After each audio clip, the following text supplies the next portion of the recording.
While fighting stage 3 breast cancer, I discovered my husband emptying our accounts to fund his secret life. What he didn't know, I'd already secured a $500,000 insurance policy that he couldn't touch, and as I lay in chemotherapy listening to his lies, I was planning exactly how to make him pay for his betrayal. 3 rounds of chemotherapy. That's how long I'd been fighting, not just for my life, but apparently for my financial survival as well. 3 brutal months during which my husband Porter had been systematically draining the savings accounts we'd built over 15 years of marriage. Before we jump back in, tell us where you're tuning in from, and if this story touches you, make sure you're subscribed, because tomorrow I've saved something extra special for you. As I lay in the oncology ward, tracking his betrayal through banking alerts on my phone, I realized that surviving cancer might only be the first battle.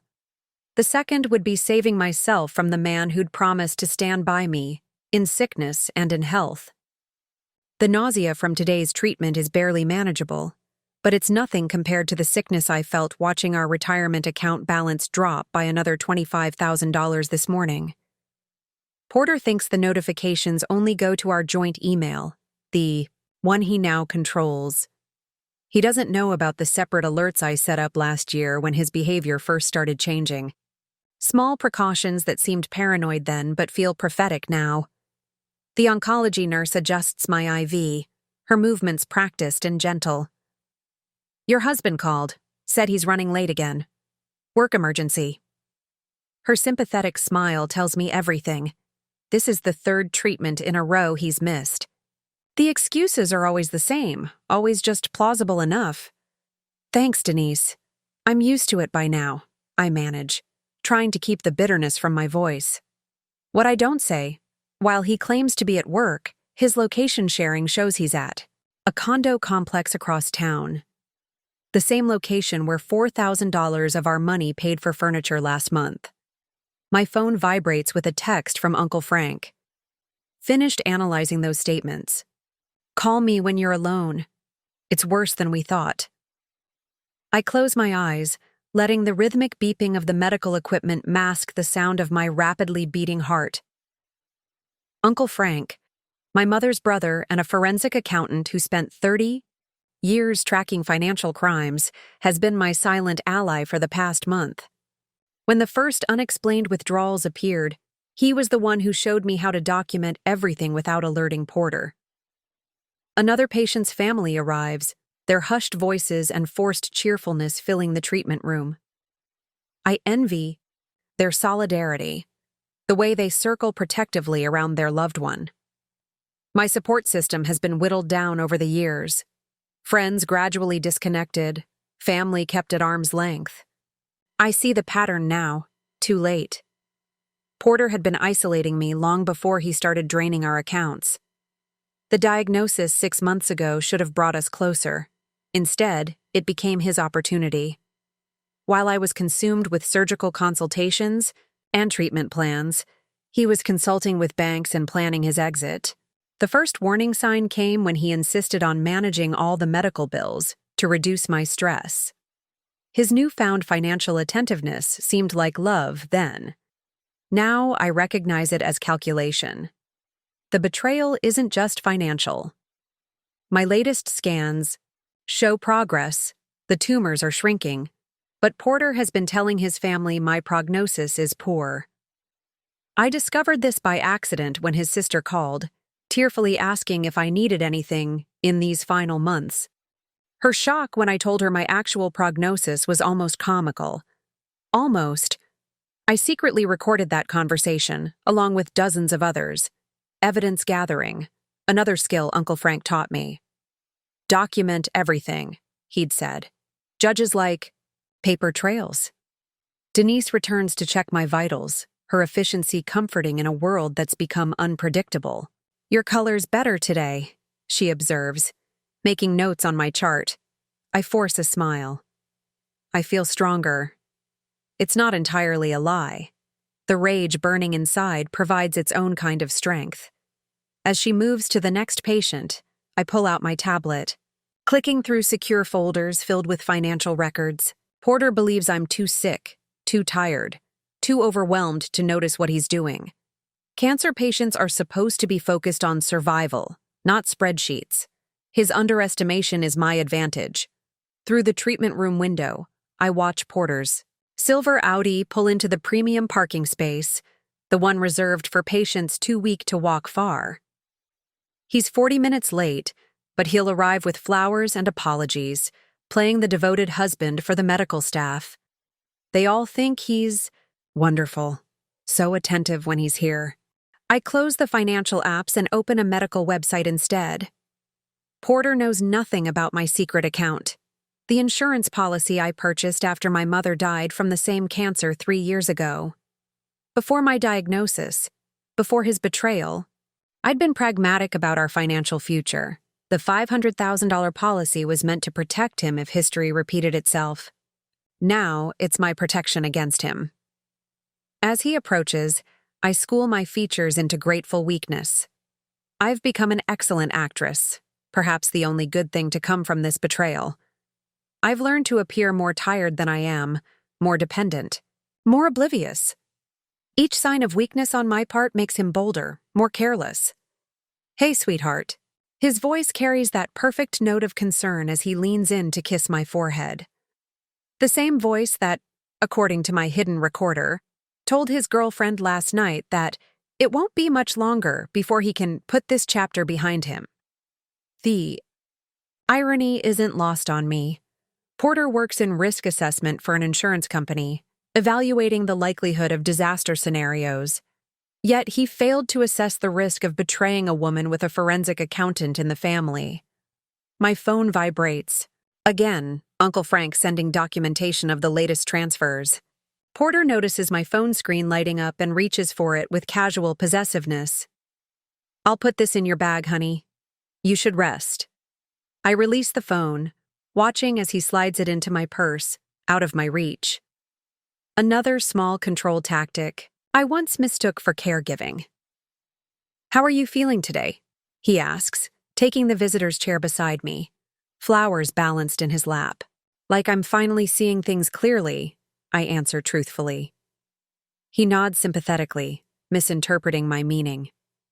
The doctors said the mental fog would lift eventually. If only he knew how completely the fog has lifted, while the chemicals drip into my veins, chemicals fighting to keep me alive, I'm mapping out a different kind of survival. Porter thinks he's watching me fade away, but I'm not the one who's going to disappear. Uncle Frank has already helped me secure copies of all critical financial records. We've documented every unauthorized withdrawal, every transfer, every lie on financial forms. Most importantly, we've traced the money, following Porter's digital breadcrumbs to accounts I'm not supposed to know exist, and to people I'm not supposed to know about. As Porter chatters about trivial things, carefully avoiding any mention of our finances, I maintain my facade of tired gratitude. The insurance policy paperwork is already with my lawyer. The policy Porter never knew about because he never bothered to involve himself in the depressing planning after my mother's death. Cancer taught me that some battles must be fought quietly, strategically, with the long game in mind. As I watch, Porter check his watch for the 3rd time in 20 minutes. I know my most important fight isn't against the cells multiplying in my body.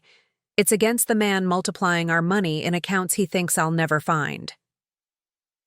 The chemotherapy unit empties as evening approaches. Porter left 2 hours ago with another excuse, a client dinner he couldn't reschedule. The nurses move efficiently between the few remaining patients, their footsteps soft against the polished floor. This late-day quiet is when I do my best. "Work. You're sure about this?" Uncle Frank's voice comes through my earbuds, low and concerned. On my tablet screen, his silver-haired image leans closer to his camera. Behind him, I can see the wall of certificates that testify to his 30 years of following money trails. "Show me everything," I insist, adjusting my position against the reclining chair. The soreness in my port sight is a constant reminder of my vulnerability. But right now, knowledge feels like armor. Uncle Frank sighs, then begins sharing his screen. Preparing and narrating this story took us a lot of time, so if you are enjoying it, subscribe to our channel. It means a lot to us. Now back to the story. I've traced the major withdrawals from your joint accounts over the past 6 months. The pattern is systematic. The spreadsheet that appears is color-coded: red for direct transfers to unknown accounts, blue for cash withdrawals, green for purchases with no apparent legitimate purpose. So much red, so much blue, so little green. $347,000, Uncle Frank states flatly. That's the total he's diverted since your diagnosis. The number hits me like a physical blow. Almost all of our accessible savings. The money that was supposed to cover my treatments if our insurance caps out. The safety net we built together, year by careful year. Where did it go? My voice sounds strange, detached. The clinical part of my mind, the part that researched survival rates and treatment protocols when I was first diagnosed, takes over. 3 main destinations. Uncle Frank clicks through to a new screen.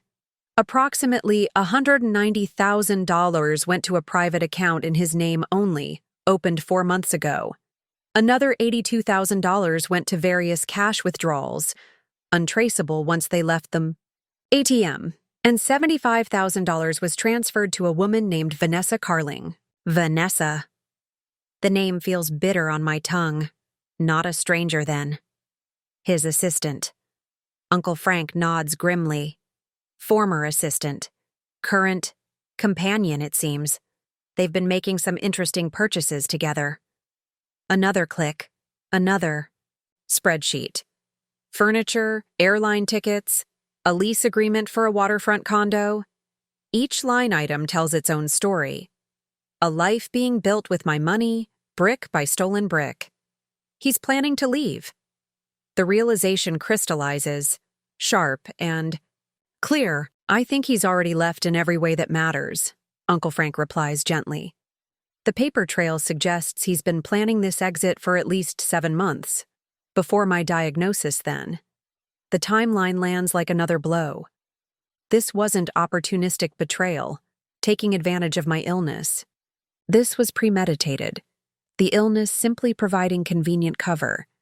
There's more, Uncle Frank continues, his forensic accountant's precision pushing through his personal concern. He's taken out a life insurance policy on you, recently. My hand instinctively moves to my chest, to the surgical scar hidden beneath my sweater. How much? $2 million.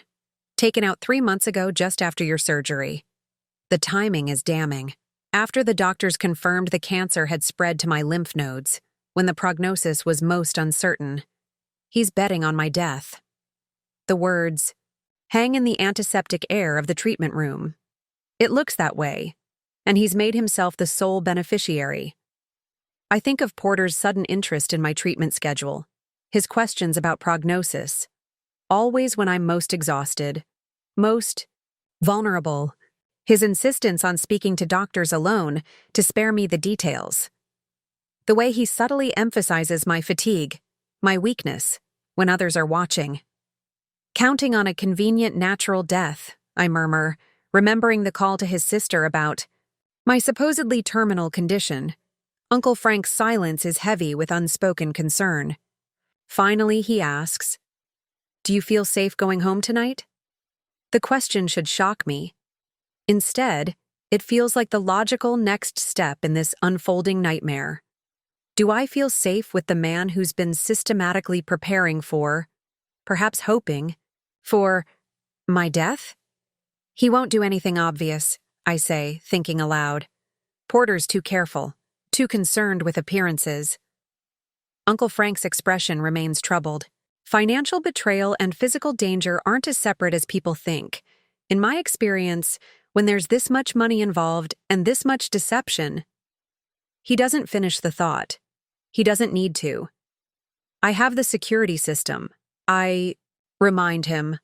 The one I insisted on after a supposed break-in attempt last year. An incident I now question. And I've been keeping detailed records of all my medications. Another precaution that seemed paranoid until this moment. Good, but we need to move quickly now. Uncle Frank shifts to his matter-of-fact tone, the one that has guided corporate fraud investigations and high-profile divorce cases. I've secured copies of all the financial records. The next step is to protect what assets remain. On my screen, he outlines the strategy: documented evidence of fraud, emergency court orders to freeze accounts, reclamation of stolen funds. The legal machinery that can be set in motion. And the insurance policy I took out? I ask. My policy? Untouchable by him. You listed me as the beneficiary, and we have the documentation showing your intent for those funds. Uncle Frank's expression softens. But Anna, I'd rather you beat this cancer and use that money for a beautiful retirement somewhere far away from Porter. I smile, the first genuine smile of the day. That's the plan. But if things go sideways with my health, I want to make sure he gets nothing. Not one penny. He won't, Uncle Frank promises. Now, let's talk about what happens tomorrow. As he outlines next steps. I watch the last light of day fade outside the hospital window. Another patient receives their final medications, preparing to go home to a family that actually cares. The contrast isn't lost on me. My phone chimes with a text from Porter. Dinner running late. Take an Uber home and I'll see you before bed. Such thoughtful abandonment. Such considerate betrayal. I text back. No problem. Feeling tired anyway. See you at home. Each word a small deception that mirrors his larger ones. Uncle Frank catches my expression. What is it? I'm just thinking about all those years I spent believing in our partnership. The life we planned together. My voice wavers slightly, the first crack in my clinical detachment. All while he was plotting his escape route. People like Porter, they compartmentalize, Uncle Frank explains. In his mind, he probably still sees himself as the good guy somehow. And what am I in this story he's telling himself? Uncle Frank's answer is gentle, but unflinching. An obstacle, a complication to be managed. The nurse approaches to disconnect my IV, signaling the end of today's treatment. All done for today, Anna. You did great. If only she knew that the chemicals fighting the cancer aren't the only battle happening inside me. As she removes the needle from my port, I make a decision. Porter has underestimated me for the last time. He sees me as a dying woman, conveniently fading away while he builds his new life. I'm going to show him exactly how alive I still am. Most people don't know that before cancer turned me into poor Anna, the patient. I spent 15 years as a risk compliance officer for Marathon Financial. Porter tells people I worked in banking with a dismissive wave, as if my career was a hobby rather than the source of half our household income. What he's conveniently forgotten, or perhaps never fully appreciated, is that I specialized in detecting financial fraud. I spent my days hunting for irregularities in transaction patterns, identifying shell companies, and tracking money laundering attempts. The irony doesn't escape me. The same skills that made me valuable to Marathon are now my greatest weapon against my husband's betrayal. Our bedroom is dark when Porter finally comes home. I regulate my breathing to mimic sleep, a skill perfected over weeks of late-night surveillance. The mattress dips as he sits on the edge, checking his phone rather than checking on me. The blue glow illuminates his face, revealing a smile I once found charming. Now I see the calculation behind it. Sorry, I missed most of your treatment, he whispers, apparently believing I'm awake despite my performance. The Henderson account needed attention. The Henderson account has been closed for months. Another lie to add to my growing collection. I make a small sound, somewhere between acknowledgement and sleep, and turn away from him. This subtle rejection is a test. One he fails by showing relief rather than concern. When his breathing finally deepens into sleep, I carefully slip out of bed. The house we once shared as partners now feels like enemy territory. I move silently down the hallway to the guest room I've converted into my recovery space. Porter never enters here. Too many visible reminders of cancer make him uncomfortable. In reality, it's become my war room. I unlock the hidden compartment in my jewelry box, a hiding place Porter doesn't know exists, and retrieve the specialized flash drive Uncle Frank provided. Military-grade encryption, he'd explained. Unbreakable. Without the passcode. The kind of security I need for what comes next. My laptop hums to life, screen dimmed to minimize light. I connect to our home network through a hidden VPN, another security measure Porter would never think to check for. His arrogance about my supposed technological incompetence is another advantage. He still fixes my computer problems with condescending patience, never realizing I deliberately create those problems to reinforce his underestimation. Our home banking portal welcomes me with its familiar interface. Porter changed the passwords weeks ago, thinking this would lock me out. He doesn't know that my years at Marathon gave me relationships with banking security officers across the city. People who understood the concept of financial abuse and helped me maintain emergency access. I begin methodically documenting every transaction, creating timestamps and verification codes that will stand up in court. Unlike Porter's clumsy attempts to hide his activities, my digital trail is deliberately visible to the right people. Banking systems record every login, every search, every report generation. I'm creating a documented history of discovery that will devastate any claims he might make about mutual financial decisions. My oncologist, Dr. Patel, calls these late hours the steroid surge, the brief window of artificial energy that comes after treatment before the crushing fatigue returns. I've timed my investigations to coincide with this window, using the medications meant to heal my body to also protect my future. The pattern Porter doesn't see. Every Wednesday after chemotherapy, while he believes I'm asleep, I'm actually building my case against him. The medical calendar that governs my life now also dictates the rhythm of my counterattack. My phone vibrates with a message from Uncle Frank. New transfers found. Check secure folder. I open the encrypted drive to find his latest analysis. Porter has escalated his withdrawals. $50,000 transferred yesterday to the account we've identified as his exit fund. The timing suggests growing urgency. He's accelerating his plan. What triggered this sudden rush? I review recent events, looking for catalysts. 2 days ago, my latest scan showed tumor reduction. Positive news Porter received with a smile that didn't reach his eyes. Yesterday, he took a private call that left him agitated, checking calendar dates repeatedly afterward. The pieces click into place. He's working against a deadline, one tied to my treatment schedule. I pull up the medical calendar I've shared with him.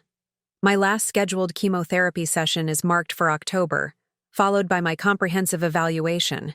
The evaluation that will determine whether the treatment has been successful or if we need to consider more aggressive options. The account transfers are all scheduled to complete 2 days before this evaluation. His planning is specific, targeted. He's waiting for a particular moment to disappear, either when I receive bad news and am at my most vulnerable, or when I receive good news and might lower my guard to celebrate. I send the pattern analysis to Uncle Frank with my theory.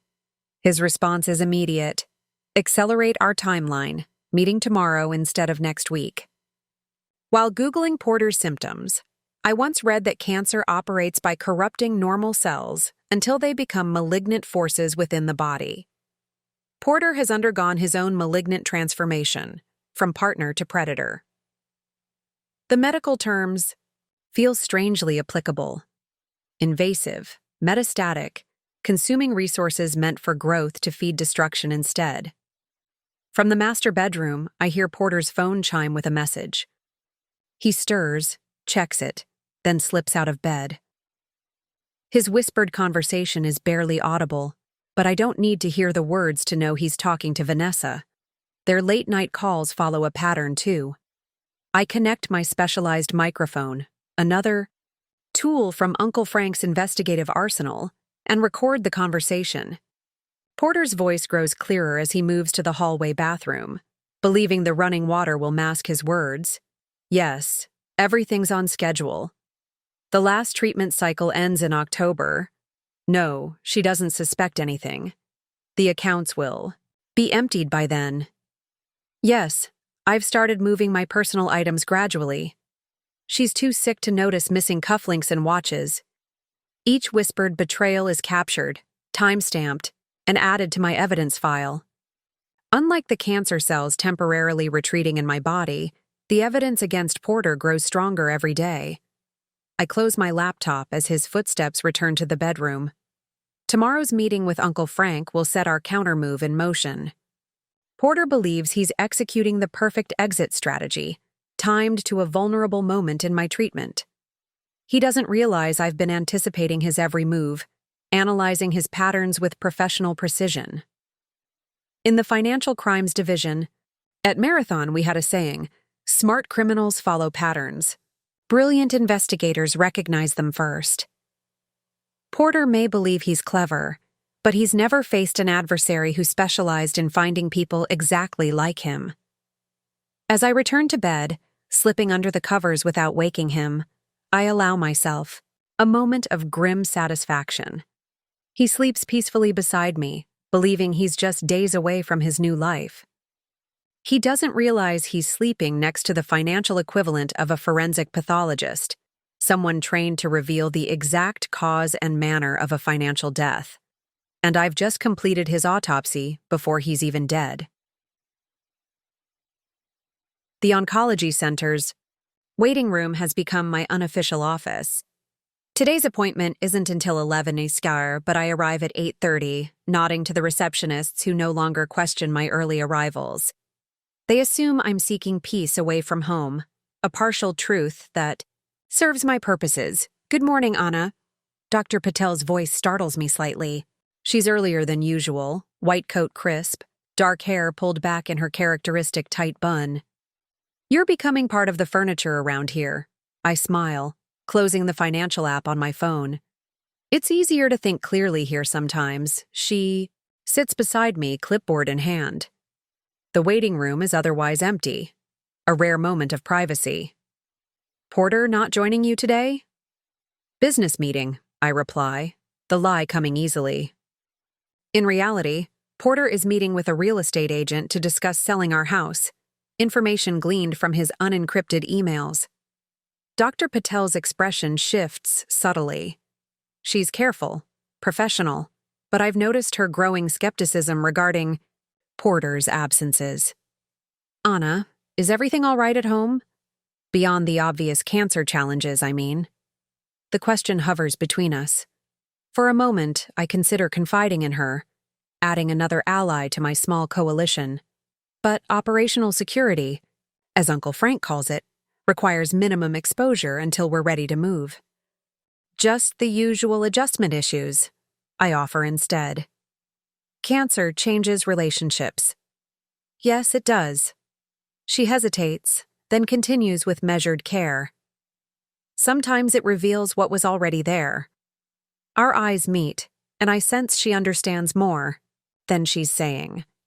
Dr. Patel has treated hundreds of cancer patients, witnessed countless marriages under the ultimate stress test. She's seen patterns I'm only now recognizing. "Actually," I say, making a calculated decision, "I could use some help with something." She sets her clipboard aside, giving me her full attention. "Of course. I need copies of all my medical records, my full treatment plan and prognosis documentation, and the insurance claim forms. For my personal records." The request sounds innocent enough, but we both know patients rarely ask for such comprehensive documentation. Dr. Patel studies me for a moment. "Is Porter helping manage the insurance paperwork?" "Yes, he's been very involved in that aspect." She nods, understanding flowing between us without explicit confession. "I'll have everything ready before you leave today. Complete records, including the actual prognosis notes from our tumor board meetings." The emphasis on actual confirms my suspicion. Porter has been receiving different information than what's in my official records. Another layer of manipulation. Thank you. The gratitude is genuine. And Dr. Patel, if anyone asks, patient. Requested copies for home reference, she completes smoothly. Standard procedure. As she walks away, I realize I've just gained another ally, one positioned at the intersection of my health and Porter's deception. My phone vibrates with a text from Denise, my favorite oncology nurse. Coffee cart outside, bringing you the usual. This small kindness, remembering I take my coffee with almond milk to settle my post-chemo stomach, is more support than Porter has offered in months. These medical professionals have become more than caregivers. They're witnesses to both my physical struggle and the growing absence beside me. Denise appears with 2 paper cups, settling into the chair Dr. Patel vacated. 15 minutes until your labs. Figured you could use this. You're a lifesaver, I say, accepting the warm cup. Heard anything from the insurance company? She asks casually. Too casually. I look up sharply. About what? Denise hesitates, then lowers her voice. Your husband was asking about how claims are processed for discontinued treatment. Whether insurance still covers if a patient stops coming for scheduled appointments. The implications freeze me more effectively than any chemotherapy drug. When was this? Last week. During your MRI, he seemed very interested in the financial implications of patients who don't complete their treatment protocols. I force my expression to remain neutral while my mind races. Porter is exploring what happens if I mysteriously stop treatment, whether through my choice or because I'm no longer able to attend. Probably just being thorough, I say lightly. Porter's always been careful about insurance details. Denise's eyes narrow slightly. She's been an oncology nurse for 20 years. She's seen every variety of family dynamic under pressure. Anna, we keep very careful records of all medication administration. Very careful, every dose, every time. The message beneath her words is clear. She's watching, documenting, protecting me in ways I hadn't even considered necessary. Thank you, Denise. I meet her gaze directly. For everything. She pats my hand and stands. Lab's probably ready for you. Oh, and Anna, Dr. Patel approved your request to have all treatment administered here rather than any take-home options. For consistency of care. Another protection I hadn't requested but desperately need. No take-home medications means no opportunity for Porter to interfere with my treatment. The medical team is creating a safety barrier without me having to explain why it's necessary. In the lab waiting area, I check my secure messaging app. Uncle Frank has sent the daily financial update. Porter attempted to access my personal account, the one containing my inheritance from Mom, but failed to get past the dual authentication. He doesn't know I changed the security questions months. Ago, replacing answers he would know with information from my life before we met. My mother's maiden name is no longer Collins, but Strength, the quality she told me I would need most during her own final days. My first pet is no longer Rusty, but Survivor, what she made me promise to be. Porter's predictability becomes more apparent with each failed attempt. He's working through our accounts methodically, from most accessible to most secure. His next target will likely be my retirement fund, the account I quietly rolled over to a new financial institution last month, cited as a cancer patient financial protection program. The lab technician calls my name, and I tuck my phone away. As she draws blood to check my counts, I realize I'm developing a network of protectors, medical professionals who see the disturbing patterns in Porter's behavior, financial experts, who understand the architecture of his betrayal, and my own professional knowledge providing the framework to connect these insights. Porter believes I'm isolated, a vulnerable woman with dwindling physical resources and compromised mental clarity. He doesn't realize I'm building an alliance of experts uniquely qualified to combat his specific brand of betrayal. The technician labels my blood samples with practiced efficiency. "You're looking stronger today, Anna." I smile, thinking of the evidence accumulating in my secure drive, the documentation being assembled by Dr. Patel, the watchful protection of the nursing staff, and Uncle Frank's financial fortress. "I am stronger," I reply truthfully. "Every day." What Porter fails to understand about cancer patients: we become experts at fighting invisible enemies, at marshaling resources when we seem weakest, at recognizing that survival sometimes requires strategic retreats before the decisive counterattack. He's betting on my defeat, but I've been in this battle much longer than he realizes, and I've developed skills he cannot imagine.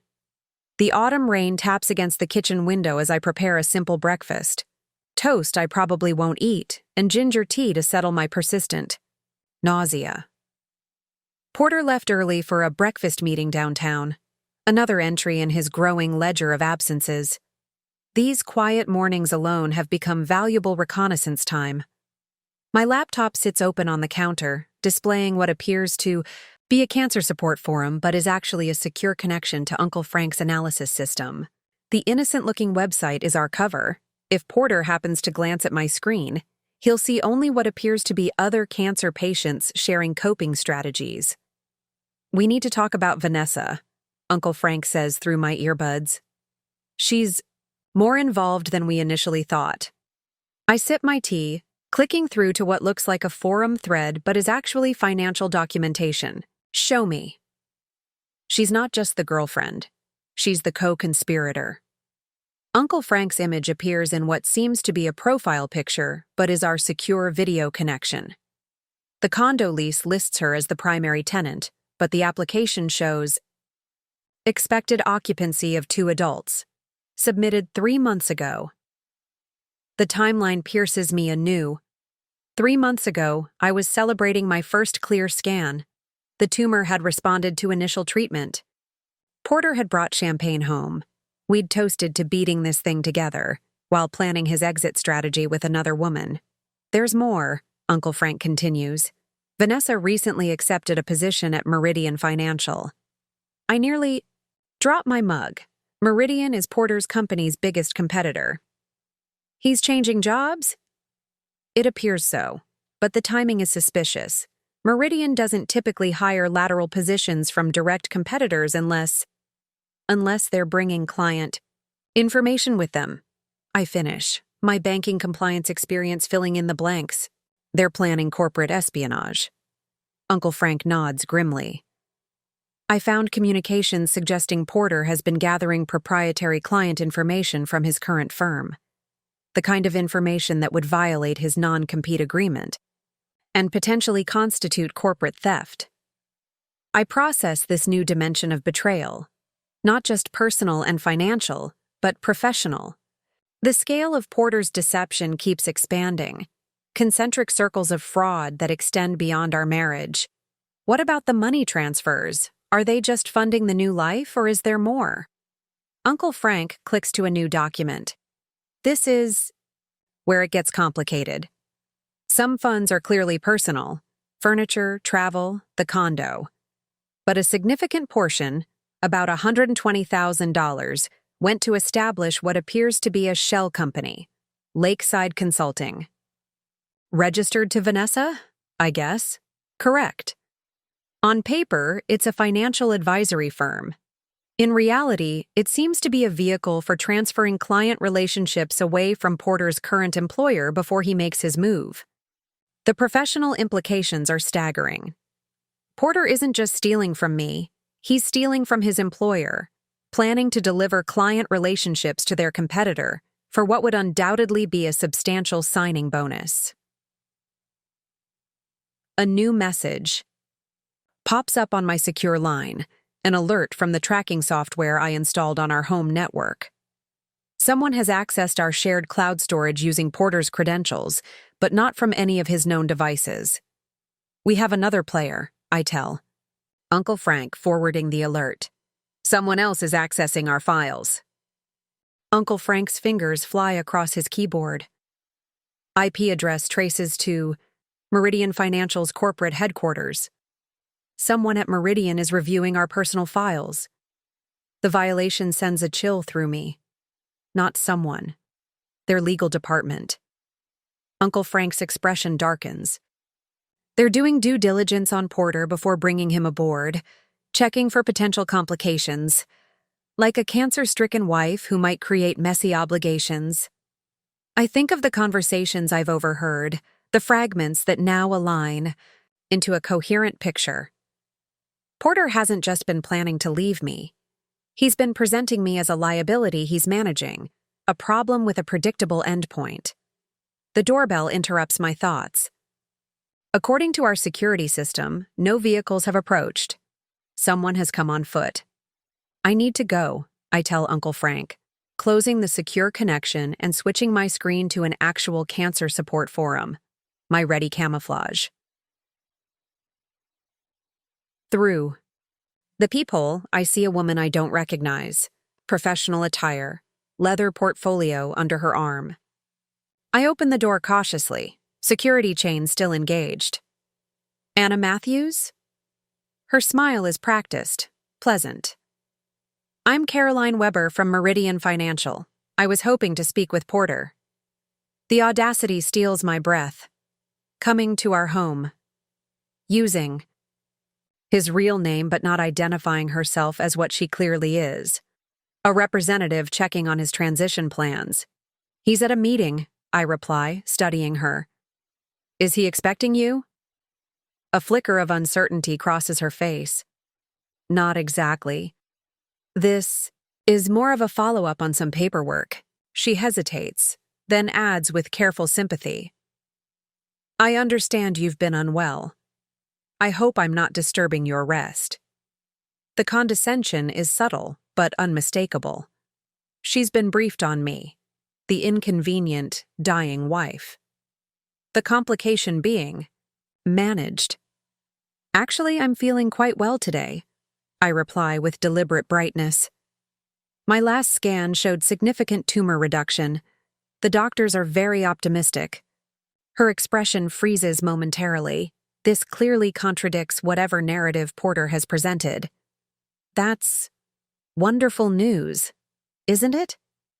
Porter is so relieved. He's been beside himself with worry. I lean against the doorframe, projecting casual strength I don't entirely feel. I'll let him know you stopped by, Ms. Weber, from Meridian Financial. I emphasize the company name, watching her reaction. The slight widening of her eyes confirms my suspicion. Porter has compartmentalized his betrayals, keeping certain parties unaware of others. This woman didn't expect me to know about Meridian. Thank you, she replies, handing me a business card through the gap in the door. Have him call me at his convenience. As she walks away, I examine the card. Caroline Weber, Transition Specialist Human Resources. Not legal department, as Uncle Frank's trace suggested, but HR, specifically focused on bringing Porter into the company. I photograph the card and send it to Uncle Frank before returning to the kitchen, mind racing with implications. Porter's betrayal has co-conspirators beyond Vanessa, professional accomplices helping facilitate his transition, while I supposedly fade away from cancer. My phone chimes with a calendar alert. Oncology appointment in 2 hours. Porter promised to meet me there, a commitment I now recognize as empty. He'll have a last-minute work emergency, another client crisis requiring his immediate attention. I send a text to Denise at the oncology center. Coming alone again today. Could use friendly faces. Her reply is immediate. We've got you. Dr. Patel wants to review scan results anyway. Good news to share. Good news Porter doesn't expect, doesn't want. News that disrupts his carefully constructed timeline. I gather my medical bag and keys, rehearsing my performance for when I next see my husband. The slightly weakened voice, the careful movement suggesting more fatigue than I actually feel.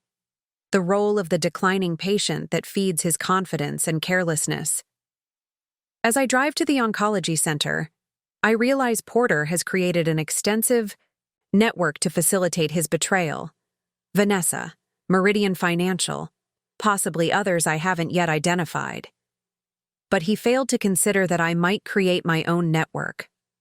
Uncle Frank with his forensic expertise, Dr. Patel with her medical authority, Denise with her protective watchfulness. Porter believes he's the architect of an inevitable conclusion.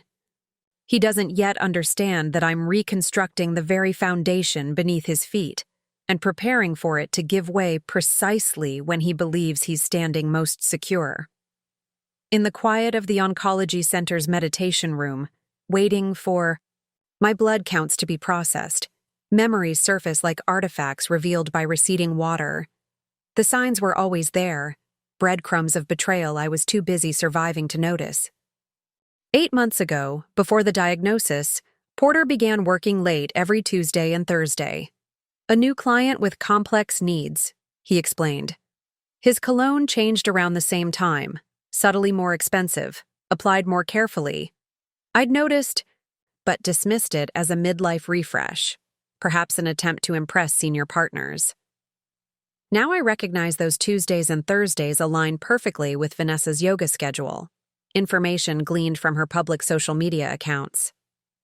The cologne, according to my online research of the brand, costs $300 per bottle, far more than Porter would typically spend on himself, but exactly the kind of gift a younger woman might select. The hospital chapel's stained glass casts colored shadows across my hands as I turn my wedding ring, a habit I maintain for public appearances. 6 months ago, Porter suggested I store it in the bedside drawer, so it doesn't catch on your medical port. A thoughtful precaution, it seemed then. Now I understand he was gradually removing symbols of our marriage, creating distance in incremental, deniable ways. 5 months ago, Porter insisted on renovating his home office with a new locking file cabinet. Client confidentiality requirements, he claimed. I respected his professional boundaries, never questioning what those files might contain. The renovation coincided with the second round of my chemotherapy, when my energy was lowest, my attention most diverted by physical survival. The cabinet, I now know, holds duplicate passports, alternative identification documents, and financial records for accounts I wasn't meant to discover. Uncle Frank found the cabinet manufacturer's digital record showing a hidden compartment in the design, an expensive custom feature Porter specified. 4 months ago came the estate planning update Porter characterized as routine maintenance. I signed documents while nauseated from treatment, trusting his summary rather than reading the dense legal text. Those documents, according to Uncle Frank's recent analysis, included clauses that significantly reduced my claim to our joint assets. In the event of separation, just standard updated language, Porter had assured me, hand steady as he held the pen for my shaking signature. 3 months ago, Porter began subtly emphasizing my fatigue to friends and family. Anna's good days are becoming rarer, he told my cousin on the phone while I napped on the couch. We're trying to stay positive, but preparing for all scenarios. This conversation happened the day after my oncologist had told us both that my response to treatment was exceeding expectations. The pattern continued. Porter gradually constructing a narrative of my decline while the medical reality showed improvement. Building an alibi, I now realize. Creating witnesses who would testify to his devotion during my failing health. 2 months ago, Porter suggested moving my personal items from our shared home office to create a restful space for my recovery. The thoughtful rearrangement effectively removed my access to our household files, tax records, property documents, investment statements, information I would need to track his financial movements. What I didn't tell him, I'd already scanned every critical document, storing encrypted copies with Uncle Frank and in secure cloud storage Porter couldn't access. 6 weeks ago came the most calculated move of all. During a rare good day between treatments, I mentioned returning to work part-time after my treatment concluded. Let's see how you feel, Porter replied, expression carefully neutral. Your short-term disability coverage extends for 6 months. There's no rush to decide anything. The next day, he contacted HR at my company to discuss long-term leave options and transition planning should I be unable to return to my position. I discovered this only because my former assistant still forwards messages she considers important, including HR's response outlining extended leave possibilities. Porter wasn't planning for my return to work. He was laying groundwork for my permanent absence from my career.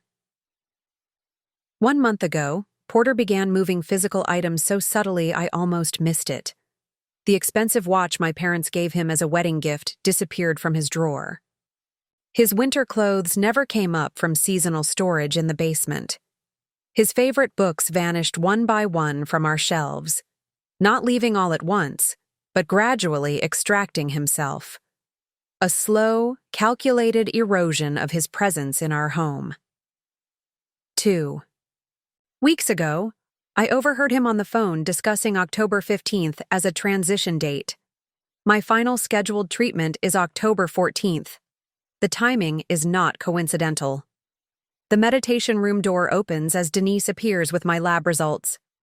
Your counts look good, she says, handing me the printout. Dr. Patel's ready to see you.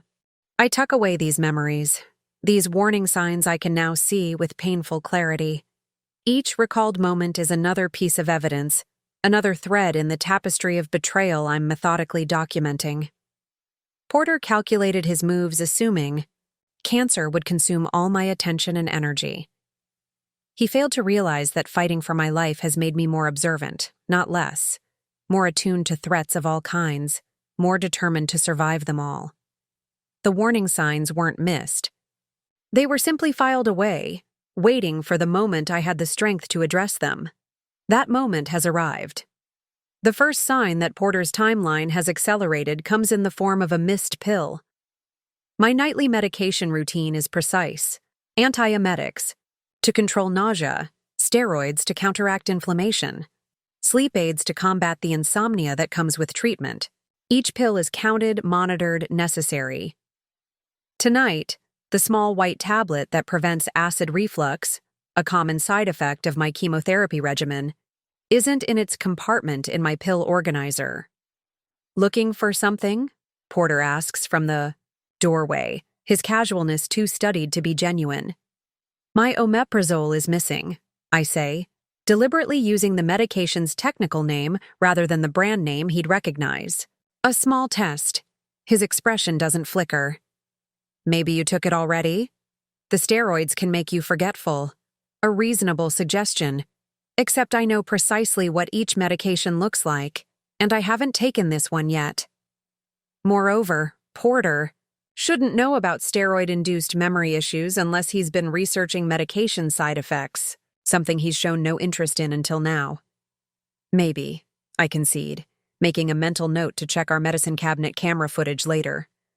Another of Uncle Frank's security measures, installed during Porter's client dinner last week. I'll help. You look for it tomorrow, Porter offers, his concern perfectly calibrated. You should get some rest. I nod, pretending to give up the search. When he leaves, I retrieve the backup medication I've kept hidden in a vitamin bottle.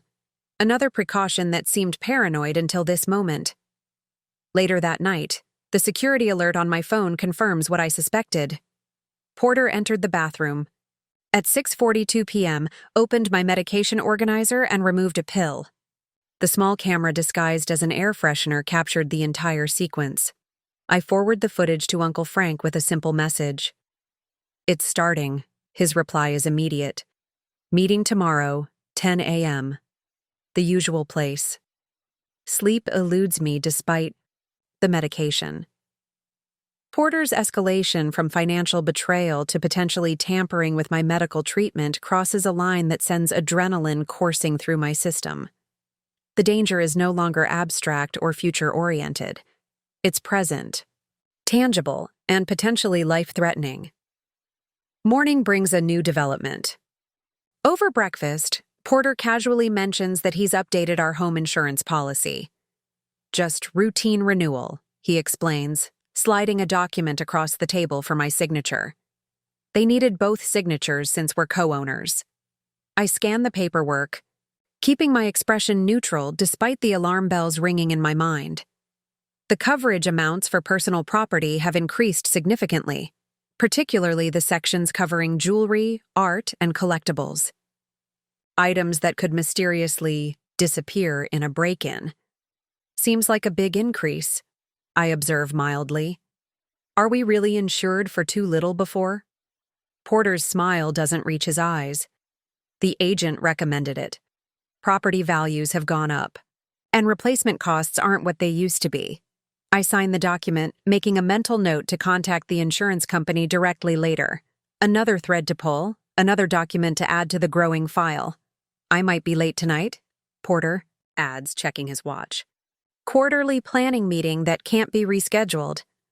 No problem, I reply, matching his casual tone. I have a follow-up appointment at the cancer center anyway. This is a lie. My next scheduled appointment isn't until tomorrow, but I need freedom to meet Uncle Frank without Porter tracking my whereabouts?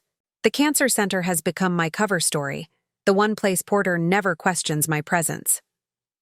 Once he leaves, I contact our home insurance company using the direct line I found in our previous policy documents, not the number on the paperwork Porter provided. I'm calling about a policy update my husband submitted recently, I explained to the agent. Yes, Mrs. Matthews. The changes were processed yesterday. Is there a problem? Just confirming the details. There was a significant increase in our personal property coverage. The agent checks the records. Yes, particularly for jewelry, electronics, and artwork. The documentation your husband provided included recent appraisals showing substantial value. Appraisals I've never seen, for valuation increases on items that are conveniently small and portable. And was there any other change to the policy I should be aware of? Let me check. Yes, there was one other modification. Mr. Matthews added a rider covering loss due to domestic disputes or separation. It's not standard, but we can include it for situations where couples are experiencing difficulties. The implication is clear. Porter is setting the stage for items to disappear during our supposed marital conflict, items he's recently had appraised at inflated values. Thank you, I say, maintaining composure despite the chill spreading through me. That clarifies everything. At precisely 10 a.m., I meet Uncle Frank at our secure location, a private room in the public library he reserves under a pseudonym. The library's strict privacy policies and lack of surveillance cameras make it ideal for our strategy sessions. The insurance policy is just the beginning, Uncle Frank says without preamble, spreading documents across the table. There's been a significant acceleration in his activities across the board. He shows me bank statements, transfer records, email exchanges, all indicating Porter is compressing his original timeline. What was planned for mid-October is now being implemented in phases beginning immediately. What triggered this? I ask, scanning the evidence of Porter's increasing desperation. Uncle Frank slides a medical report across the table, my latest scan results showing significant tumor reduction. The report Porter shouldn't have seen yet, as it was just processed yesterday. He accessed your medical portal yesterday using your old password, Uncle Frank explains. The good news about your health is bad news for his plan. The realization strikes with perfect clarity. My recovery threatens everything Porter has orchestrated. His entire exit strategy depends on my declining health, a condition that's no longer cooperating with his timeline. If I'm getting better, I begin. Then he needs to move now, Uncle Frank finishes grimly, before your improving health makes his actions more suspicious. The danger isn't just accelerating, it's changing form, adapting to my unexpected recovery just as cancer cells mutate to survive treatment. Porter isn't just leaving anymore. He's rushing to ensure I'm left with nothing before I become strong enough to fight back. The conference room at Uncle Frank's accounting firm feels like a war room. and in many ways, it is. Uncle Frank has assembled what he calls our response team, trusted professionals who will help execute our counterattack. Everyone here has signed confidentiality agreements, Uncle Frank assures me, closing the door after verifying no one followed me to this meeting. But they only know their specific parts of the situation. Operational security, as we discussed. I scan the faces around the table. Rebecca Chen, a family law attorney specializing in high-conflict divorce. Michael Torres from Bank Security.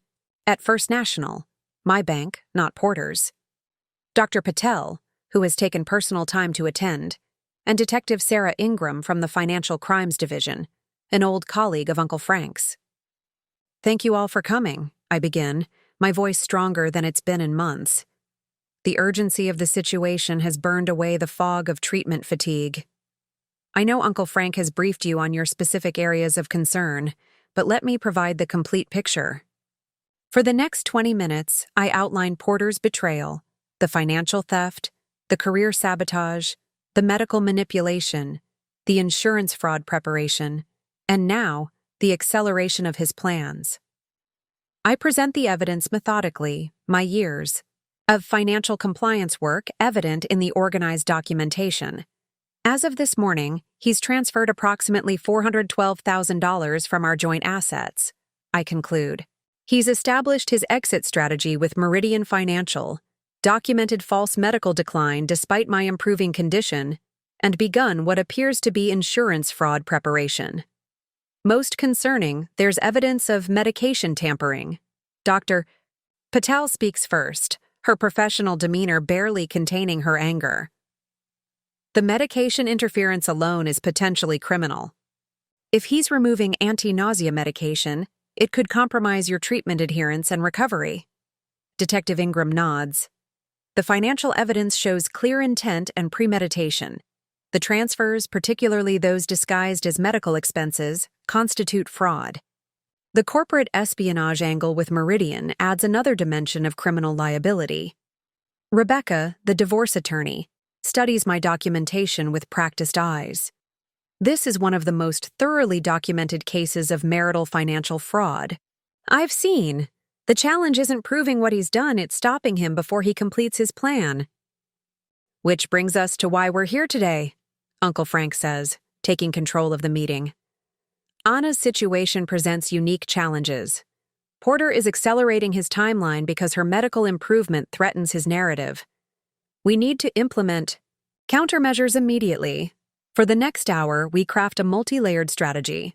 Each professional contributes their expertise to a plan that will protect me physically, financially, and legally.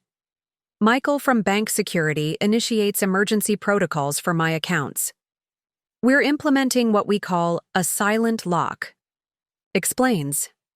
Your accounts appear normal to anyone checking balances or attempting routine transactions, but any transfer over $1,000 will trigger a 72-hour security review. Porter won't know the security flag exists until he tries to move money. Rebecca outlines the legal strategy. We'll file for emergency financial restraining orders first thing tomorrow.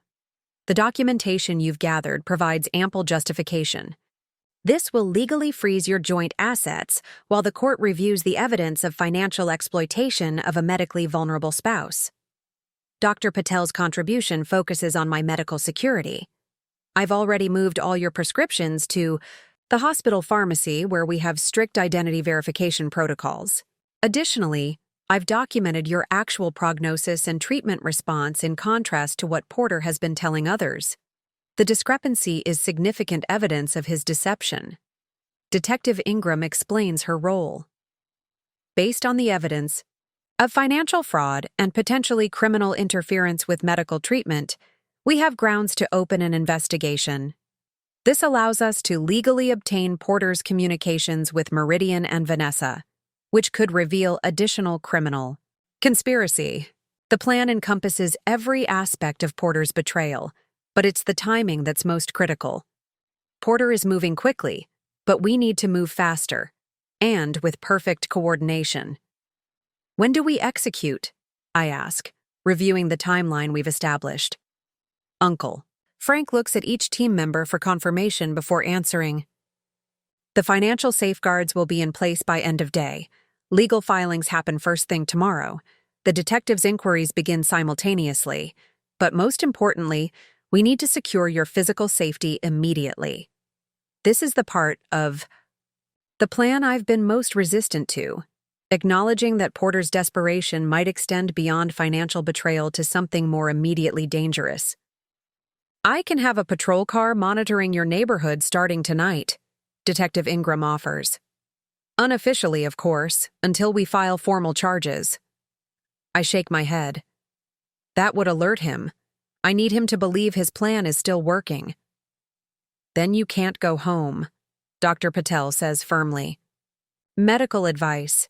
Your safety is non-negotiable. The room falls silent as they wait for my decision. The logical choice is clear. Stay away from Porter. Execute our countermeasures from a position of safety. But logic competes with a deeper instinct. The need to see his face when he realizes I've outmaneuvered him. I have another option, I say finally. One that gives us everything we need without alerting Porter prematurely. I outline my alternative, a strategy that maintains my apparent vulnerability while positioning our alliance for maximum impact. It's risky, but it addresses both the practical necessities and my personal need for resolution. When I finish, Uncle, Frank studies me with a mixture of concern and pride. It's your call, Anna, but whatever you decide, you're not facing this alone anymore. I look around at these professionals who've become my allies, people willing to use their expertise to help me counter Porter's betrayal. For months, I felt increasingly isolated as Porter systematically disconnected me from support systems. Now, I have something he doesn't expect, a team of specialists as methodical and determined as he is. We move tonight, I decide. Porter thinks cancer has weakened me, made me vulnerable. It's time he learns what fighting for survival really teaches you, Detective Ingram nods approvingly. About strength in unexpected places. Exactly, I reply, gathering my documentation. And about how dangerous it is to underestimate someone with nothing left to lose. The house is quiet when Porter returns, home at 9:30 p.m. From my position on the living room couch, strategically placed to appear casual while maintaining clear sightlines to all entrances, I watch him process the scene. Dimmed lights, my favorite blanket draped over my legs, a half-empty mug of tea on the side table, and medical documents spread across my lap. You're still up? He observes, surprise poorly disguised as concern. Rough day? Interesting day, I correct, keeping my voice deliberately weak. I got some news at my appointment. His body language shifts subtly, a slight tensing, a microscopic narrowing of eyes. News from my oncologist means a potential disruption to his timeline. Good news would interfere with his exit strategy. Bad news might accelerate it. Oh? He sets down his briefcase, maintaining careful distance. What did Dr. Patel say? I gesture to the medical files beside me. It's complicated. She gave me all my records to review, said I should understand exactly where things stand. Porter's gaze flickers to the documents, genuine medical files from Dr. Patel, though not the ones he thinks. These are deliberately selected to appear concerning without revealing my actual improving condition. You shouldn't strain yourself with medical jargon, he says, moving toward the papers with obvious intent to examine, perhaps remove them. Let me put those away, for now. Actually, I interject, I've been going through them with Uncle Frank. He's been helping me organize everything. Porter freezes mid-step. Frank was here? Today? He left about an hour ago. I adjust my position, allowing a grimace of discomfort to cross my face. Performance for his benefit. He helped me understand some things that have been unclear. The implied threat hangs between us. Uncle Frank's involvement represents a variable Porter hasn't accounted for. A financial expert potentially examining records Porter doesn't want scrutinized. What things? His voice maintains its solicitous tone, but a new wariness enters his posture. I take a careful sip of now cold tea, drawing out the moment. Insurance matters mostly, policy questions. I gesture vaguely at the documents. Medical, coverage concerns. The deliberate vagueness is calculated to unsettle him, to make him wonder exactly what we've discovered without confirming anything specific. His response will reveal which aspects of his betrayal trouble him most. "Insurance is my department," he says with forced lightness. "You should have waited for me." That's what Uncle Frank said, that you've been handling everything. I meet his eyes directly. Every single detail. Something in my gaze must communicate more than my words, because Porter abruptly changes tactics. "You look exhausted, Anna." His voice softens with practiced concern. "Let me help you to bed. We can discuss all this tomorrow when you're stronger." The irony nearly makes me laugh. Tomorrow is when our countermeasures activate, when his accounts freeze, when legal notices arrive, when Detective Ingram's official inquiries begin. Tomorrow is precisely when I don't need to be stronger, because the systems we've put in place will operate regardless of my physical condition. "I'm actually feeling unusually clear-headed tonight," I reply, maintaining eye contact. Dr. Patel adjusted my medication, reduced some of the drugs that were causing brain fog. This information, true but previously withheld from Porter, visibly disturbs him. His entire strategy depends on my diminished capacity, my reliance on his management of our affairs. "That's great," he manages unconvincingly. "Still, rest is important. Doctor's orders." Speaking of doctor's orders, I continue as if he hadn't spoken.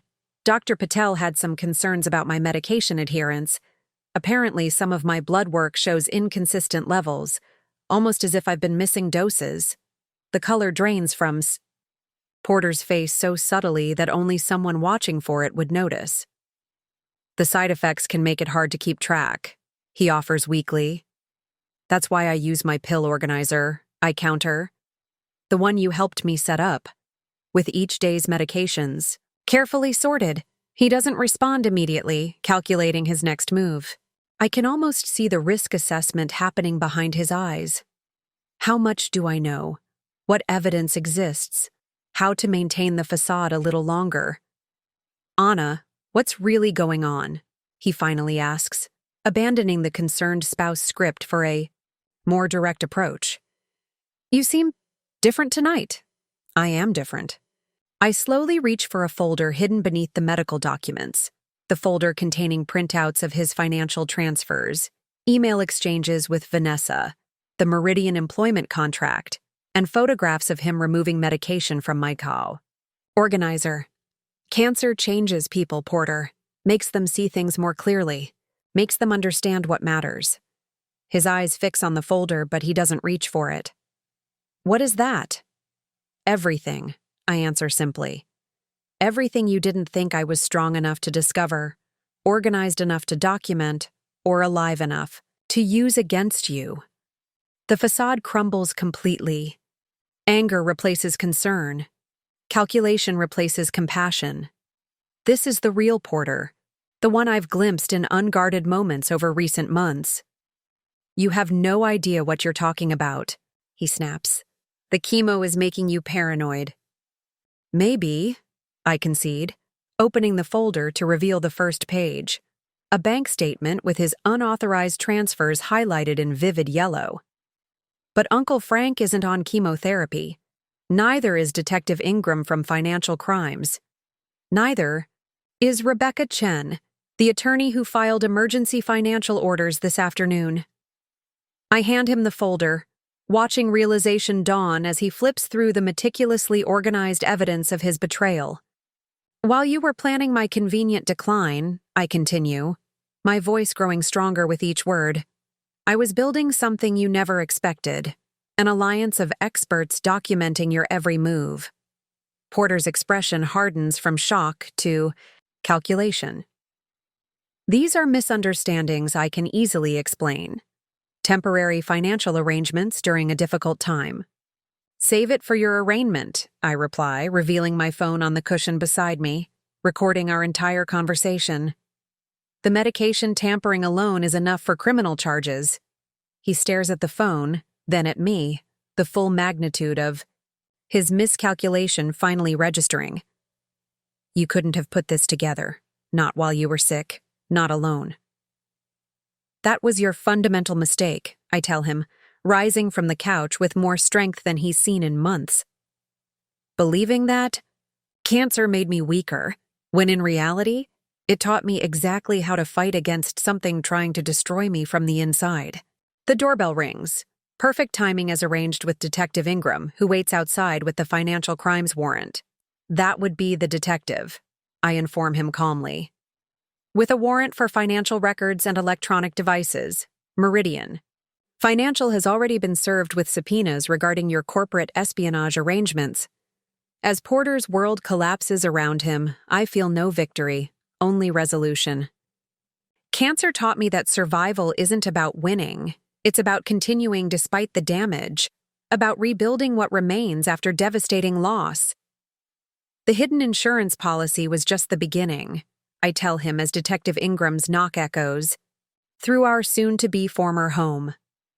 My real revenge was refusing to be the victim in your story.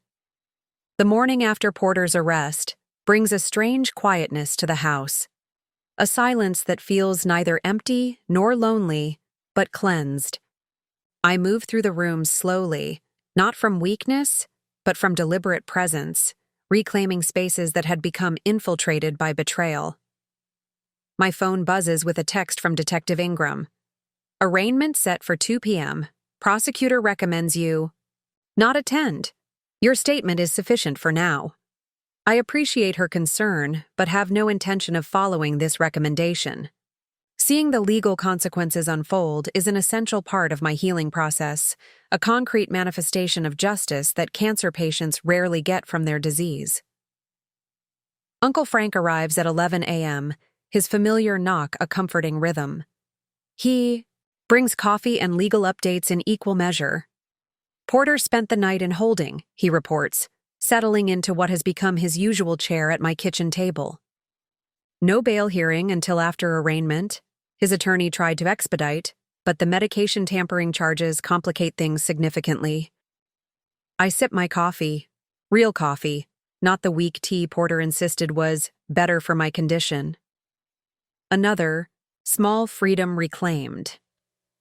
What about Vanessa? I ask. Cooperating, apparently. Detective Ingram said she's providing evidence in exchange for immunity on lesser charges. The corporate espionage angle with Meridian has her particularly concerned. About professional consequences, I nod, unsurprised. Porter's careful compartmentalization of his betrayal meant that Vanessa likely didn't know the full extent of his actions, particularly the medical manipulation. And Meridian? Doing what companies always do, distancing themselves completely. Their official statement claims they had no knowledge of Mr. Matthews' personal circumstances or financial activities. They've withdrawn the employment offer and are cooperating fully with investigators. Uncle Frank's tone conveys his skepticism about their claimed ignorance. The financial aftermath is crystallizing with remarkable speed. The emergency orders filed yesterday have frozen all assets Porter attempted to hide. The bank's fraud department has already identified backdated documents used to authorize certain transfers. The insurance company is investigating the recent policy changes made under suspicious circumstances. What once seemed an impenetrable web of deception now unravels with almost mechanical efficiency, each thread pulling loose another. The prosecutor wants to meet this afternoon after the arraignment, Uncle Frank continues. They're particularly interested in the documented timeline showing how Porter's financial activities corresponded with your treatment schedule. That was your insight, I remind him, seeing the pattern when I was too close to recognize it. Uncle Frank shakes his head. I provided forensic expertise, but you were the one who kept meticulous records despite everything you were going through. Most people in your situation would have been understandably focused solely on survival. Cancer gives you a different relationship with time, I explain. finding words for something I've felt but never articulated. When your future becomes uncertain, you become hyper-aware of patterns, of inconsistencies. You notice what doesn't align because your entire existence depends on spotting threats early. My phone chimes with an email notification from Dr. Patel.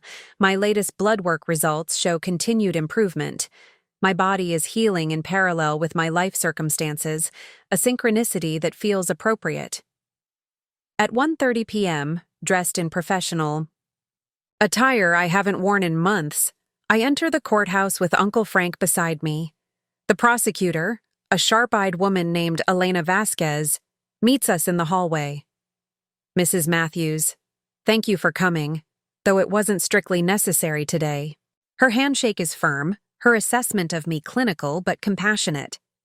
"I needed to be here," I explain simply. She nods in understanding. "Your documentation has been invaluable. The financial fraud alone would make for a strong case, but the medication tampering elevates this significantly." "Will he be held without bail?" Uncle Frank asks. "We're requesting it based on the nature of the charges and flight risk. The evidence of preparations to relocate, combined with the severity of potential penalties, makes a compelling argument." The courtroom feels both foreign and familiar. I've testified in financial compliance cases before, but never as a victim. The polished wood, formal proceedings, and legal terminology create a framework of order around chaos, something I've craved throughout my cancer journey. Porter enters in custody, the orange jumpsuit a jarring contrast to his usual tailored appearance. He scans the gallery, freezing momentarily when he sees me. I meet his gaze steadily, neither hostile nor fearful, simply present and aware. The proceedings move with procedural efficiency. Charges read: financial fraud, exploitation of a medically vulnerable spouse, interference with medical treatment, attempted insurance fraud, corporate espionage.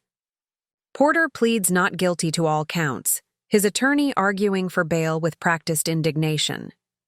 Judge Harriet Coleman listens to both sides before rendering her decision. Bail denied. The combination of flight risk and the nature of charges involving exploitation of a seriously ill spouse presents community safety concerns the court cannot overlook. As Porter is led away, I feel a complex emotion that isn't quite satisfaction or closure, but something more nuanced: the relief of a threat contained, a danger neutralized. Outside the courthouse, Rebecca Chen, my divorce attorney, waits with updates on the civil proceedings running parallel to the criminal case. "The financial restraining orders have been extended pending full investigation," she explains. "Additionally, we've secured exclusive use of the primary residence for you during proceedings." "And the insurance policy?" I ask. "My policy?" "Completely protected," she confirms. Ironically, it's now the only financial asset not entangled in freezes and court orders. The $500,000 remains secure in trust exactly as you established it. The policy I purchased after my mother's death, intended originally as protection for Porter if I didn't survive, has instead become my financial safety net in the aftermath of his betrayal. The ultimate reversal. As we walk toward the parking lot, reporters gather at a respectful distance, alerted by the unusual nature of the case. I decline comment, but their presence underscores the public aspect of what I once considered intensely private pain. "How are you feeling?" Uncle Frank asks quietly as we reach the car. I consider the question seriously, taking inventory of my emotional and physical state in the way cancer patients learn to do with practiced precision. Like I'm finally receiving proper treatment for everything that was making me sick, I answer honestly. Not just the cancer. He nods in understanding as we drive away from the courthouse, away from Porter, away from betrayal, and toward whatever healing comes next. 4 months after Porter's arrest, I ring the ceremonial bell in the oncology center, marking the completion of my treatment protocol. The sound reverberates through the unit, drawing smiles and applause from nurses who've become something closer to friends. Dr. Patel watches with professional satisfaction, her typically reserved demeanor softened by genuine pleasure at my progress. "Final scans are clear," she confirms as we review my results in her office afterward. "We'll continue monitoring every 3 months, but medically speaking, you're in remission." The word hangs between us, precious and surreal. Remission, a state of absence. Cancer cells no longer detectable. A parallel to my personal life, where Porter's presence has also been removed, his toxicity excised like malignant tissue. 2 recoveries simultaneously, I observe, accepting the printed summary of my medical journey, a document that will join the meticulous records I've kept throughout this ordeal. Dr. Patel nods in understanding. The body and life rebuilding in tandem. Not a coincidence, in my experience.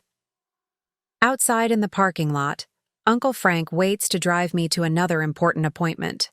The criminal proceedings against Porter continue their methodical progression through the justice system, but today focuses on my financial rebuilding, a meeting with Marathon Financial about returning to my compliance position. "How did it go?" he asks as I settle into the passenger seat. "Officially in remission," I reply, the words still new on my tongue. His smile carries the weight of our shared journey, the late nights documenting evidence, the strategic planning sessions, the courthouse visits as Porter's case advances through preliminary hearings. Perfect timing for your job interview. Less interview, more reinstatement discussion, I correct, reviewing my notes for the meeting. My former supervisor has made it clear that my position remains open, my expertise in financial compliance now enhanced by first-hand experience with fraud detection. The Marathon Financial building appears ahead, glass and steel reflecting clouds, that scatter afternoon sunlight. I haven't been here since my diagnosis 14 months ago, when cancer became my full-time occupation and Porter's betrayal my unwanted second job. "Ready?" Uncle Frank asks as we park. I consider the question seriously. Am I ready to reclaim this part of my identity? To return to professional life after so long focused solely on survival? The answer comes with surprising clarity. More than, "Ready?" I reply, gathering my portfolio. "It's time to use everything I've learned." We walk through the lobby where security staff greet me with recognition and welcome. The elevator rises smoothly to the compliance division on the 14th floor. Former colleagues offer hugs and handshakes, their genuine warmth confirming that Porter's attempts to isolate me from my professional network failed as completely as his other schemes. My supervisor, Elaine Winters, ushers us into the conference room where the reinstatement committee waits. Their expressions convey what the subsequent conversation confirms. My return is a foregone conclusion, the meeting merely a formality to establish terms and timing. "We've created a new role," Elaine explains, sliding a position description across. "The table. Senior Advisor on Financial Exploitation Prevention. Your experience makes you uniquely qualified."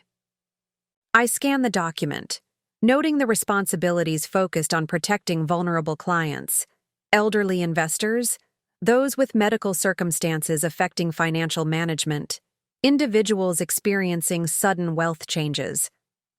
My personal ordeal, repurposed as professional expertise. "When can you start?" Elaine asks. The question represents more than employment. It's about rejoining life fully, about transformation from patient to participant. Cancer and betrayal both attempted to diminish, me to reduce my existence to merely surviving their assaults. Returning to work means thriving despite them. "I already have," I answer, presenting the portfolio containing my analysis of recent exploitation cases, work I've been doing informally during recovery. This is who I am now. 1 year to the day after Porter's arrest, I sit in my home office, redecorated, reclaimed, purged of his presence, reviewing the final divorce settlement. The legal document represents the formal conclusion to 15 years of marriage, though the emotional ending occurred long before the paperwork. The terms reflect Porter's diminished negotiating position, his guilty plea to reduced charges of Financial fraud and reckless endangerment resulted in a 3-year sentence, currently being served at Lakewood Minimum Security Facility. Most of our marital assets have been returned to my control, minus legal fees and restitution payments. The insurance policy remains untouched in trust, a financial safety net I no longer need, but maintain as prudent security against future uncertainties. Uncle Frank arrives for our standing Sunday brunch tradition, carrying fresh bagels and the financial section of the weekend paper. These regular meetings have evolved from crisis management to friendship, our conversations expanding beyond Porter's betrayal to encompass new possibilities. The Peterson case was mentioned in the journal, he comments, referencing my most recent work at Marathon, identifying a financial advisor who had been manipulating elderly clients' accounts. Not by name, of course, but the new protective protocols your team developed got significant coverage. I smile, setting aside the divorce papers to pour coffee. The detecting financial exploitation algorithm is being adopted by 3 other institutions. Turns out my experience has broader applications than we anticipated. Transforming trauma into protection for others, Uncle Frank observes, his expression thoughtful. That's always been your approach, hasn't it? Even with the foundation work. The foundation, my newest project, uses a portion of the recovered assets to fund education about financial exploitation targeting medically vulnerable individuals. What began as a small personal initiative has grown to partner with 3 major cancer treatment centers, providing both preventive education and recovery assistance. I keep thinking about something Dr. Patel told me during treatment, I reply, warming my hands around the coffee mug. She said cancer patients develop a different relationship with threats. We learn to recognize them earlier, to take them more seriously, and to mobilize resources more effectively. Survival intelligence, Uncle Frank suggests. Exactly. The why, skills that helped me identify and document Porter's betrayal aren't unique to me. They're adaptations many patients develop out of necessity. The foundation just helps make those adaptations more accessible, more systematized. Through the office window, spring sunlight illuminates the garden I've replanted. Another reclamation project, transforming the neglected space into something new and deliberately chosen. The physical representation of my broader life changes. Have you decided about the house? Uncle Frank asks, following my gaze to the garden. I nod, having finally reached clarity on this last major decision. I'm selling. Too many layers of memory here, both medical and marital. The new condo downtown puts me closer to work and the foundation office. Fresh start, he approves, though you've already created that for yourself in every way that matters. The observation resonates with truth. The past 2 years have stripped away so much: health temporarily, marriage permanently, financial security briefly. But what remains has been consciously rebuilt, deliberately chosen rather than passively inherited from my pre-cancer life. My regular scans remain clear. The financial systems I've helped implement at Marathon protect vulnerable clients from exploitation. The Foundation's educational programs reach patients when they're most at risk. My testimony in Porter's case has led to enhanced penalties for those who target medically vulnerable individuals. These outcomes weren't part of any revenge fantasy I might have harbored during dark treatment days. They represent something more substantial: the transformation of individual suffering into systemic protection, personal betrayal into communal safeguards. You know what's ironic? I muse, refilling our coffee cups. Porter's betrayal during my cancer actually helped ensure I survived both. Uncle Frank raises an eyebrow questioningly. Fighting him gave me purpose beyond just enduring treatment, I explain. Documenting his actions gave me focus when I could have been overwhelmed. Protecting myself from his betrayal became inseparable from protecting myself from cancer. They were both threats requiring the same vigilance, the same strategic thinking, the same refusal to surrender. In the strangest way, Porter's attempt to exploit my illness became a force that helped me overcome it. A paradox I've come to recognize as part of my unlikely path to healing. Not just surviving, but transforming. Not just recovering, but rebuilding with purpose. Not just getting justice, but creating protection for others. That, ultimately, is the most complete revenge. Thriving in ways my betrayer never anticipated, never intended, and can never take away. 2 years after my final chemotherapy treatment, I stand at a podium in the grand ballroom of the Westbrook Hotel, surveying the audience gathered for the first national conference on financial protection for medical patients. Hospital administrators, financial compliance officers, patient advocates, and legal experts fill the seats, a coalition born from my individual experience but now expanding far beyond it. When I was diagnosed with stage 3 breast cancer, I begin, my voice steady and clear, I believed my greatest battle would be against the disease itself. I was prepared for the physical challenges of treatment, the emotional toll of uncertainty, the logistical complications of putting life on hold while fighting for survival. The room remains silent, attendees leaning forward slightly. A collective gesture of attention I've come to recognize during my speaking engagements. What I wasn't prepared for was discovering that while cancer attacked my body, my husband was systematically dismantling our financial future. I wasn't prepared to learn that the person who had promised to stand beside me in sickness and in health was instead exploiting my illness to fund his exit strategy. I pause, taking a sip of water. These presentations no longer trigger the emotional response they once did. The story has been distilled through repetition into something purposeful rather than merely painful. But today, I'm not here to tell you a story about betrayal. I'm here to tell you about transformation, about how the skills I developed to protect myself from financial exploitation during illness have become the foundation for systemic changes that protect thousands of others. On the screen behind me, data appears showing the impact of the protective protocols developed through the Foundation, statistics on prevented fraud, recovered assets, and successful prosecutions of those who target medically vulnerable individuals. When we launched the Medical Financial Protection Initiative 18 months ago, we identified 3 critical intervention points where patients are most vulnerable to exploitation.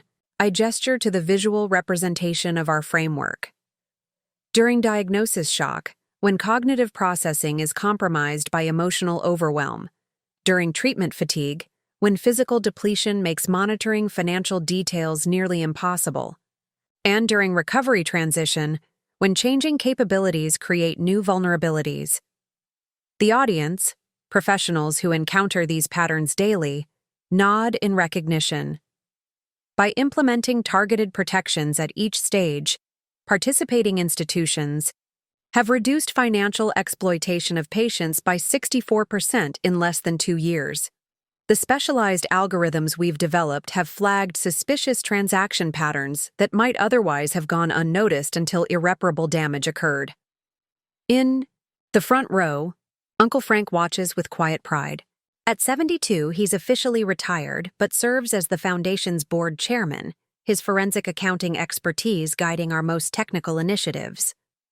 Beside him sits Dr. Patel, whose medical insights ensure our protocols align with actual patient experiences and capabilities.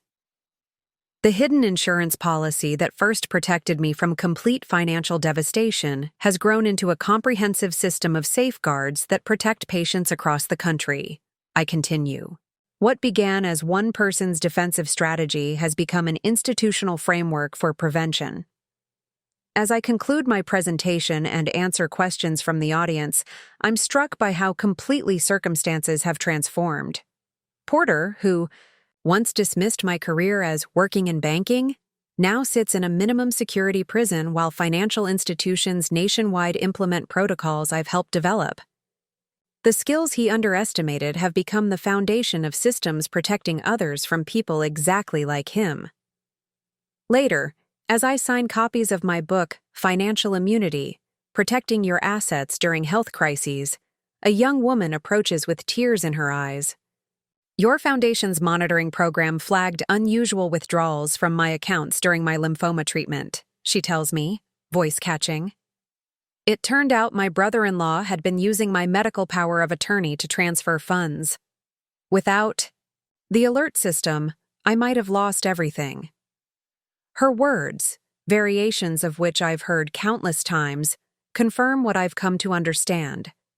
True recovery isn't just personal healing, but creating meaning from suffering.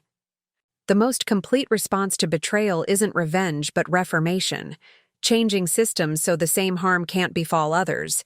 The hidden insurance policy saved my financial future, but the real revenge was transforming a private trauma into public.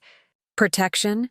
Ensuring Porter's legacy isn't what he stole from me, but what I built from the wreckage he left behind. Up next, you've got 2 more standout stories right on your screen. If this one hit the mark, you won't want to pass these up. Just click and check them out. And don't forget to subscribe and turn on the notification bell so you don't miss any upload from us.